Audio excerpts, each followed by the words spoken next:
France Bleu Midi. Ensemble, Daniela Lombroso.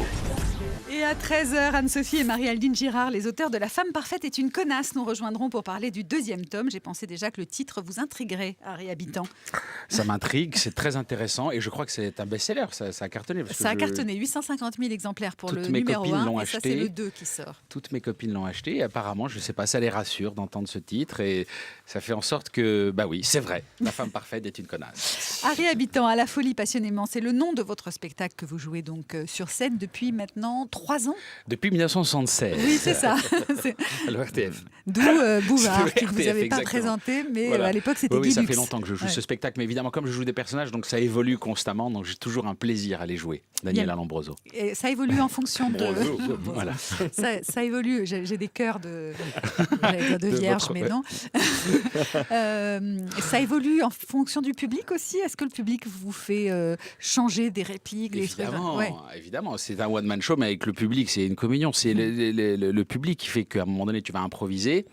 Et ce que tu vas faire le jour même, bah, le lendemain, tu vas la garder un peu, sans garder les sensations, sans chercher les mêmes sensations que la veille, mais tu gardes. Et donc, ce qui fait que le spectacle évolue et tu es content de remonter sur scène. Nous, à pour France jouer. Bleu, vous le savez, on est assez attaché aux régions. Est-ce qu'il y a des régions où vous avez senti où ça fonctionnait mieux que d'autres? Non, fonctionner mieux. Non, vraiment, le public est tout à fait différent. Et ils me font à chaque fois découvrir mon spectacle.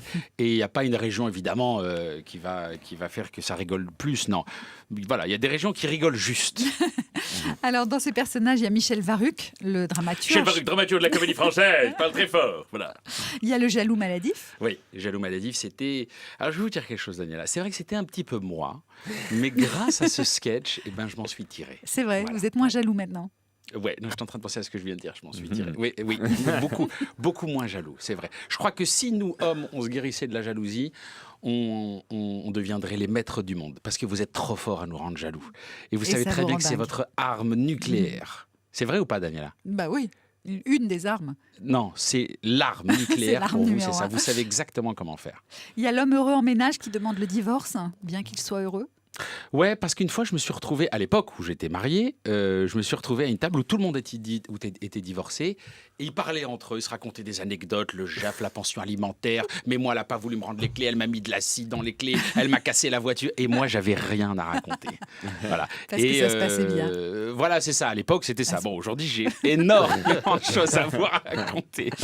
Ça veut dire qu'en fait, vous êtes tous les personnages du spectacle. Un peu. Ils sont tous inspirés de vous ou Bah oui, parfois évidemment, de gens ils- que vous avez croisés Ils aussi. viennent de moi, ils sont pas à moi, mais ils viennent de moi, ils viennent à travers moi. C'est des gens que j'aimerais être, que j'aimerais pas être. C'est des gens qui me font peur. C'est des gens oui, évidemment, qui viennent de moi, bien sûr.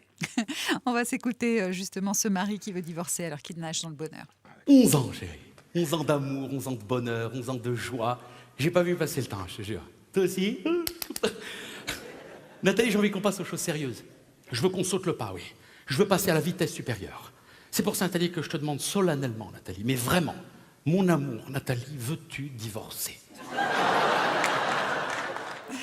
Voilà, le maladif qui a peur en fait du bonheur. Hein. Ça vous arrive, vous, d'avoir peur du bonheur? Ça m'arrive. Au-delà de cette histoire-là de divorce, mais C'est pas que ça m'arrive, c'est que oui, je pense que ça m'arrive régulièrement. C'est pas qu'on a, je crois que c'est quand même plus compliqué à accepter le bonheur qu'à accepter les choses un peu difficiles. Les choses difficiles, elles sont telles quelles. Le bonheur, c'est compliqué à attraper, c'est compliqué à formuler Et à c'est garder. et à garder. Donc ça fait que je crois que oui, c'est vrai, j'ai peur. Parfois, il m'arrive de très belles choses. Regardez, cette année, je fais 13 millions de spectateurs au cinéma. Le spectacle marche très, très bien. Effectivement, je suis heureux. Alors, je crois qu'il y a une seule chose à faire, et c'est ce que je suis en train de faire aujourd'hui. Je m'assois sur une chaise et je savoure. Voilà. Et je regarde le plafond et je regarde en arrière avec tout ce temps que j'ai mis pour arriver à ce petit moment-là de bonheur. parce que Il sinon il y a aussi la peur que ça ne dure pas, la peur de ne pas faire 13 millions avec le prochain film, la peur que le spectacle qui se termine bientôt ait plus de succès que le suivant. Enfin voilà. Ouais, je sais pas. Peut-être c'est ça. Ouais, la peur. La peur dans son grand ensemble, quoi. La peur d'avoir peur, peut-être même. Vous me disiez tout à l'heure que l'homme jaloux, c'était vous avant, que le sketch vous a un peu soigné. Est-ce que des sketchs vous ont soigné d'autres choses, d'autres travers que vous aviez? Le fait de faire rire. Ouais. Oui, le fait de faire rire, ça me soigne. Parce que je crois que mon seul objectif, c'est ça, c'est de distraire. J'ai envie de faire rire. Quand je suis à table avec des amis et que ça rigole pas, j'ai l'impression que c'est de ma faute. Là, ça fait. Bah, il rigole, lui, il n'y a rien de drôle. Là. Non, mais J'allais lui dire, ça fait 20 c'est- secondes qu'on ne c'est- s'est pas marré. C'est mais, du vécu en fait, j'ai l'impression de... Non, mais c'est vrai.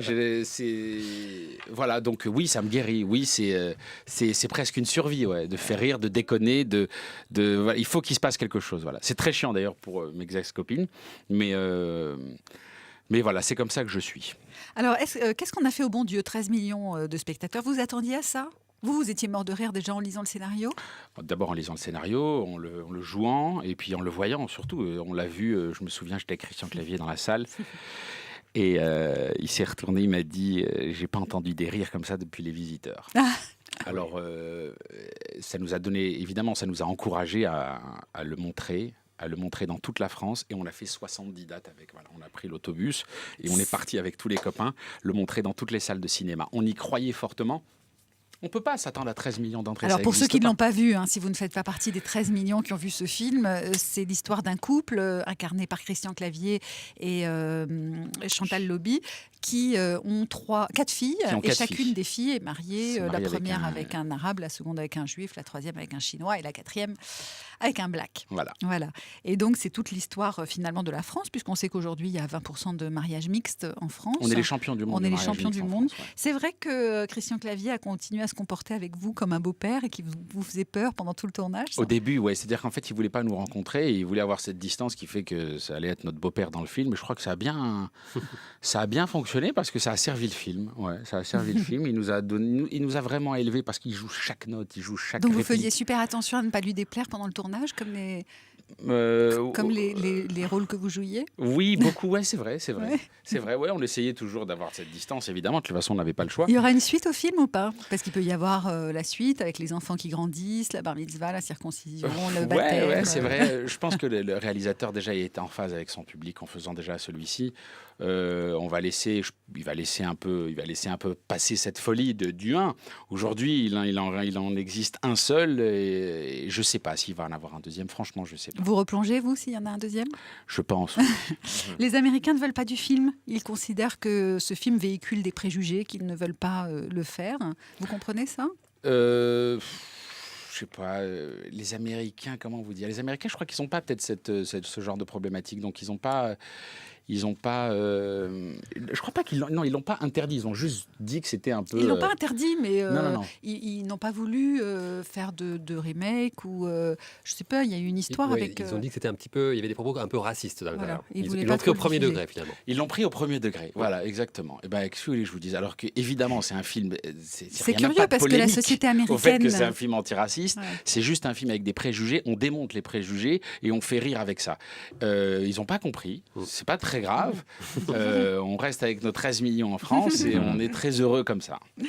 Harry Habitant, vous êtes en tournée à travers toute la France avec votre spectacle à la Folie Passionnément et vous serez le 4 novembre à Nantes, 12 et 13 novembre à Lyon, 25 et 26 novembre aux Folies Bergères à Paris, 10 décembre à Lille, le 17 à Toulouse ou encore le 18 à Bordeaux. Il y a évidemment énormément de dates qu'on peut retrouver sur votre site et puis il y a le DVD du spectacle à voir si on n'a pas l'occasion d'aller vous voir quelque part en France. Harry Habitant qui est avec vous dans France Bleu Midi Ensemble jusqu'à 13h30 et dans un instant c'est Thierry Garcia. Allô les stars.